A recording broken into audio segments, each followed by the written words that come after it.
বেগম খালেদা জিয়া দুনিয়া থেকে বিদায় নিলেন।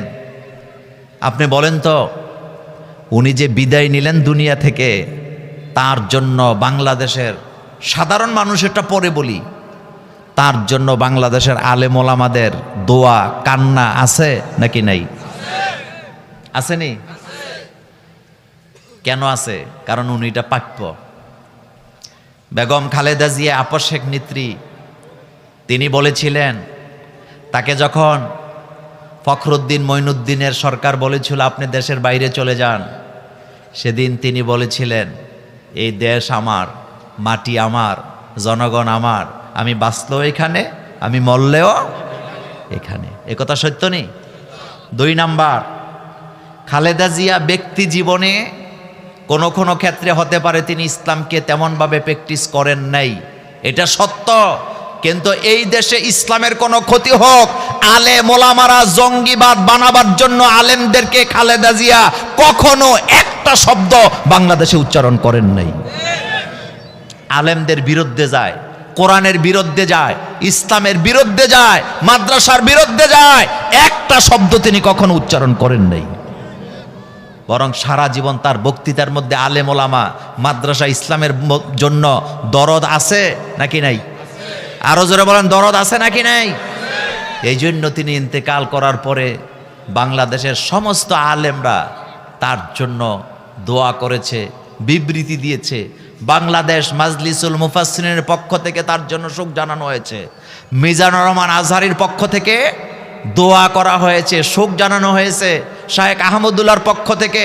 এমনকি বাংলাদেশের যত বড় বড় ইসলামিক দল আছে, চরমনার পিসাব সহ, জামাত ইসলামের আমির সহ, সবাই আজকে চোখের পানি ফেলে তার জন্য কেঁদেছে, শুধুমাত্র তার কর্মের কারণে আর তার দেশপ্রেমের কারণে। কথা সত্য নেই? একটা কথাই কবি কি সুন্দর করে বলেছেন, তুমি যেদিন এসেছিলে ববে, তুমি শুধু কেঁদেছিলে, হেসেছিল সবে। এমন জীবন তুমি করিবে গঠন, মরিতে হাসিবে তুমি, কাঁদিবে ভবন। তুমি তো তোমার জীবনকে এমন ভাবে গঠন করবা যেন সারা দুনিয়া তোমার জন্য কাঁদে। আমি আশ্চর্য হইছি আমার কলেজের ভাইয়েরা, বেগম খালেদা জিয়া তিনি মারা গেলেন বাংলাদেশে, তার কবর হচ্ছে প্রেসিডেন্ট জিয়াউর রহমানের কবরের পাশে। কথা সত্য নেই?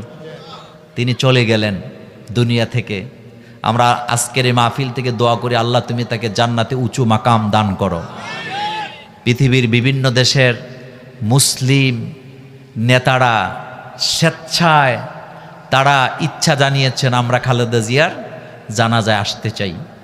তবে ভালো কথাও আছে, আমাদের নরেন্দ্র মোদিও শোকবার্তা দিছে। দিছে নি? কথা কন না কেন? দিছে নি? তবে আগে যিনি নেত্রী ছিলেন উনিও দিছে। দিছে না? দেয় নাই কে? সবাই দিয়েছে। কেন দিয়েছে?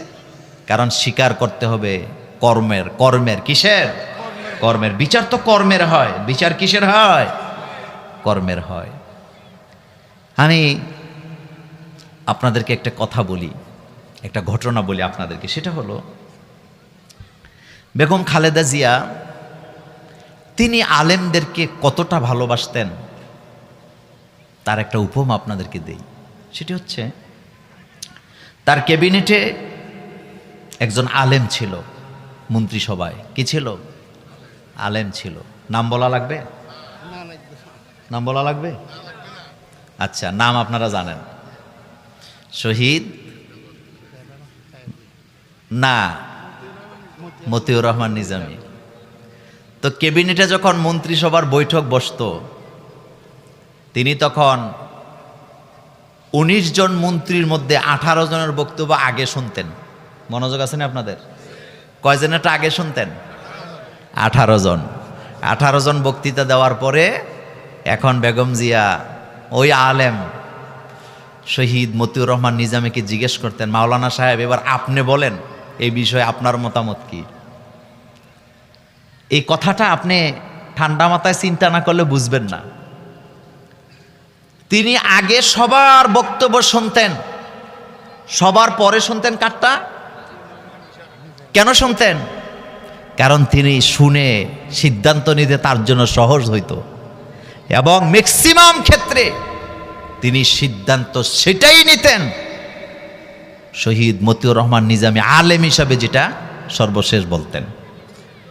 বাইতুল মুকাররমের খতিব ওবায়দুল হক সাহেবের কথা আপনাদের মনে আছে?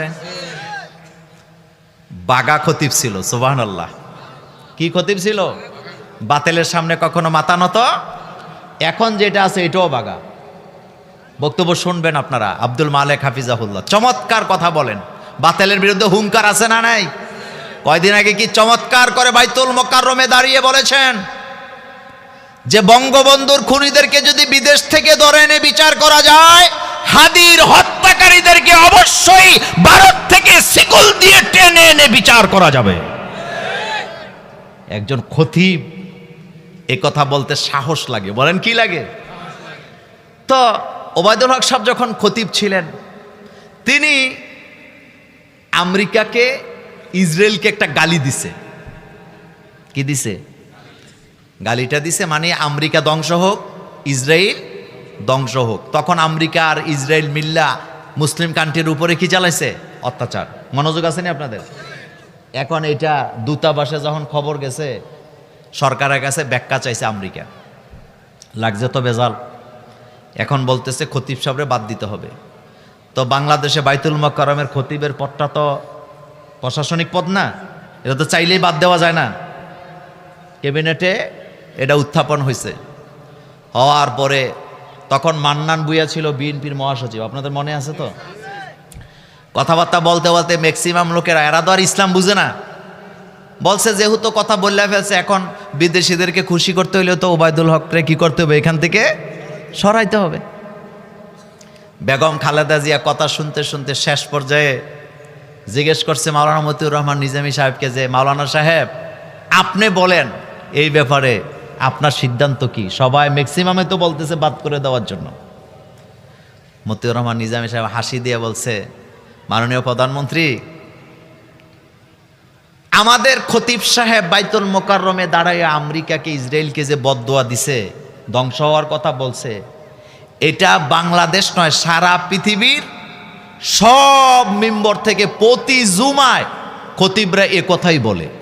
কিন্তু সমস্যাটা হলো উনি বাংলায় বলে ফেলছে আর অন্যরা আরবিতে বলে। কথা বুঝেন না? আল্লাহুম্মা দাম্মির, এই কথাগুলো আসেনি খুতবার মধ্যে, বদদোয়া আসেনি? তো নিজামী সাহেব বলছে যে সমস্যাটা হলো উনি কিসে বলছে? বাংলায়, কিন্তু অন্যরা কিসে বলে? তখন বেগম জিয়া হাসি দিয়া বলছেন, এটা যেভাবে আছে এভাবেই থাক। আল্লাহ, তুমি তোমার বান্দির জীবনে যদি কোনো অপরাধ থাকে তুমি দয়া করে ক্ষমা করে দাও। বাংলাদেশে তার কবর, আমরা যারা অনেকেই তো জানাজায় যাবেন, নিয়ত করে রাখছেন, যারা যাবে যারা যাবে না সকলের জন্য দোয়া করছি, শুভকামনা থাকলো, আল্লাহ যেন এই নেত্রীকে মাফ করে দেন, আমরা বলি আমিন। তা আমার কলিজার ভাইয়েরা, কথা বলতেছিলাম যুবকদের ব্যাপারে। কিসের ব্যাপারে? যুবক সমাজের যুবক যদি ভালো হয়ে যায়, তাহলে দেশ আর সমাজ কি হয়ে যাবে? ভালো হয়ে যাবে। আজকে আর গেলাম না, আগামীতে আবারও দেখা হবে অন্য কোনো মাঠে, অন্য কোনো দিন, অন্য কোনো আলোচনা নিয়ে। আমাদের প্রিয় আলোচক চলে এসেছেন, আমাদের শিল্পীরাও আছেন, তারাও আপনাদের সামনে ইনশাল্লাহ সুন্দর সুন্দর পরিবেশন করবেন। আমাদের মেহমানগণ বক্তব্য দিবেন। আসসালামু আলাইকুম ওয়া রাহমাতুল্লাহি ওয়া বারাকাতুহু।